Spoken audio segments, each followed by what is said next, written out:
This video, I will quickly show you how to find the version of Excel you are using.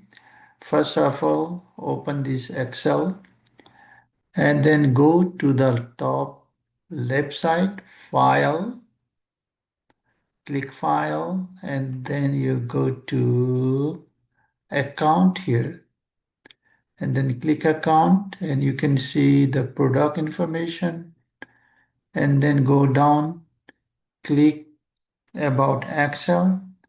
And on the top, you can see the version of the Excel, Microsoft Excel 2019, Microsoft Office, and more information.